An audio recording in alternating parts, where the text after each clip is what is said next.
Hey guys, it's Beth Jones of Mama Sport, and I just wanted to pop on. I know it's been a long time since I've actually done a live, and that's because this summer, especially basically the month of July, has been totally nuts. If you look behind me as I turn, yeah, we finally got moved, and so I am on a deck.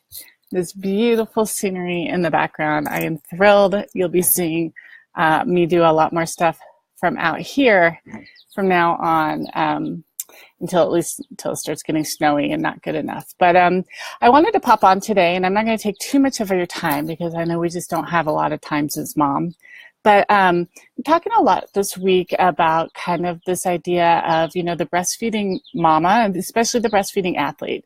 And you guys need to understand, when I say athlete, I don't need to mean, this elite, super competitive mom. I'm talking about, the mom who wants to get back to fitness, wants to get back to their training, wants to do it in a way because, you're working towards something. You're working towards a performance goal. You're working through a competition. You really just want to get back to that that we all identify with, the you before kids. We all have it a little bit.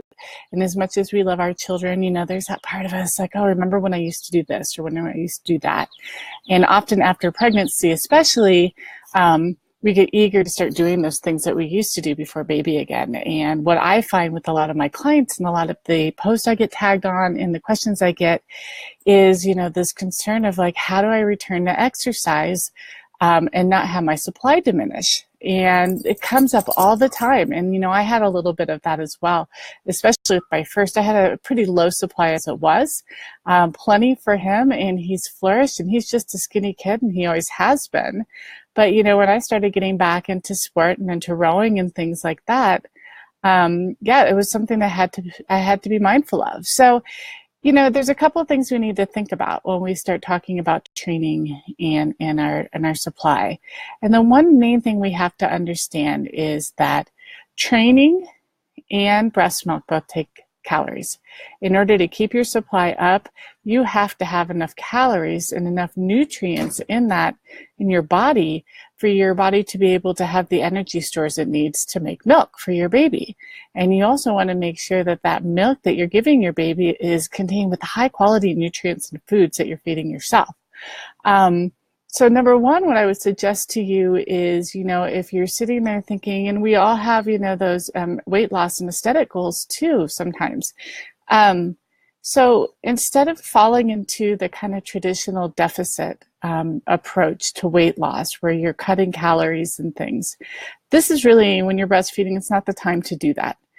We can do fat loss, we can approach fat loss and weight loss in other ways rather than cutting our calories way down, because that's where we're going to see. And when I say cutting calories, I'm talking about cutting our calories that we eat and we take in through food, and also the calories that we expend through energy, so this deficit. So it's like, well, if I'm getting back to training, how do I do that? And then that's where I'm saying the main thing is we don't want to start limiting what we're eating, okay? Honestly, I get posts all the time with people saying I've cut myself back down to 1,200 calories and now my supply tanked. Well, guys, listen, 1,200 calories is way too low for a woman who is not breastfeeding, okay? That is, unless you're like 4'6", you know what? That's way too low. We need to be way up high. And so I personally don't love calorie counting, and I'll share another time what I use. But if you are a calorie counting person, you need to be up closer to probably the 2,500 to 3,000. And I know that sounds like a ton. And that's where we start looking at the quality of the food that we're eating, okay?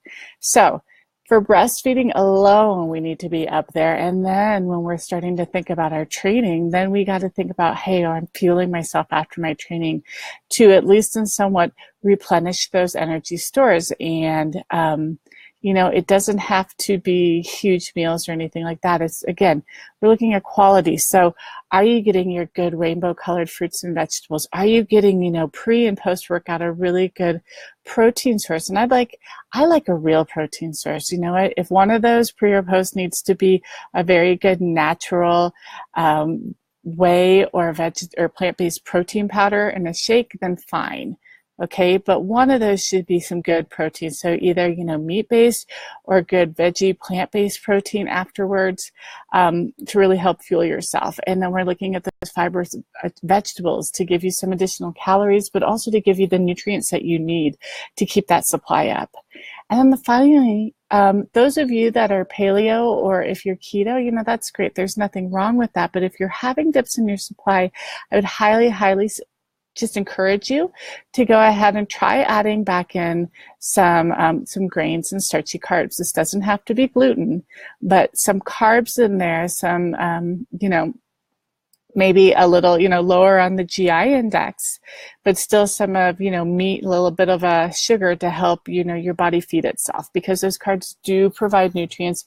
And the other thing is they do provide that quick energy. And so if we're running low and suddenly our bodies are having to work hard to break down fat, we want it to break down fat, but it actually takes a lot of energy to break down. And so sometimes we need to give ourselves a little bit of boost, a little bit of a buffer by giving some carbs that it can break down easily and convert quickly to replenish energy stores and keep us moving and keep our energy high. So those are some of the things. So when you're working out, let's go back to working out and coming back to training. If we're looking purely on nutrition, here's what I want you to do. Earlier today, when you scroll down, I posted a little bit of a blurb on pre-workout. And I'm not talking the pre-workout supplements, powder that you drink. I'm talking pre-workout fueling of real food.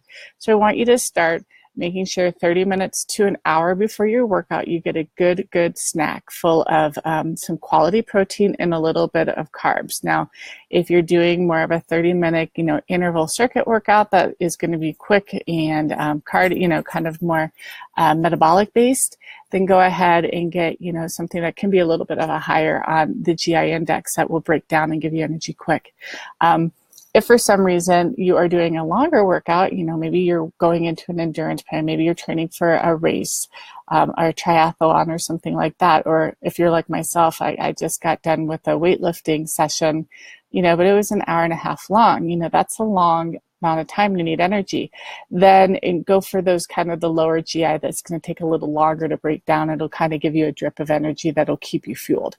Okay, so I want you to do that before you start working out and start, really working on that habit into your lifestyle. And then make sure you have plenty of water that you're drinking on all your rest and you're drinking throughout. I used to tell my moms drink, 8 to 16 before, 8 to 16 during, and 8 to 16 right after, okay? Keep yourselves really, really fueled and hydrated. If you're feeling like you're getting depleted, something like coconut water is a great natural electrolyte that you can drink. And I usually cut it with water because I don't like the taste of it just on its own. So I cut it down with water and it cuts the sugar, but it still gives me a little bit of oomph that I need during the workout. And then I want you to also fuel your recovery after your workout. So this means, again, 2 to 4 hours after your workout, make sure you're getting a good meal. Okay, again, protein, veggie, healthy fat in there. And actually, the first hour or two after a workout is a really great time to eat those carbs. If you're kind of craving a little bit more of maybe a potato or something like that, really great time to have the carbs is after your workout, because your body will actually use the carbs as it breaks it down to repair your muscle instead of store it as fat. And ultimately, when we're talking about the nutrition, regardless if it's breastfeeding or not, we're looking at ways to eat that our body is using what we're bringing in instead of actually having too much that we're not using, and then suddenly it's being converted into fat, which is what we don't want. So I hope that kind of clears up a little bit and gives you something to start on. Moving forward, if you want a little bit more information, I have a free download right now that I'm calling the Breastfeeding Athletes Playbook, and it's 5 really easy ideas to help you get it back into exercise while maintaining your supply. Everything from workout to nutrition to stress and sleep to what is a really good sports bra to wear to help protect your supply and keep you comfortable too, because those mamas are a little bigger than they were before, huh? Nothing worse than suddenly starting, spraying in the middle of a workout. It has happened to me, and it was not fun. And it was in front of a room of teenagers. So another time for that story. But anyway, download that. I'll post the link in the comments. And you can get that, and I'm going to try to jump on at least 1 or 2 more times this week before kind of that download promotion's over. If you have questions, feel free to give me a PM or give me a email, Beth at Beth Jones Coaching, get my maiden name in there, .com, and I will be sure to answer that for you. So have a wonderful evening, and I will talk to you guys soon. Bye. I can't see anything. There it is.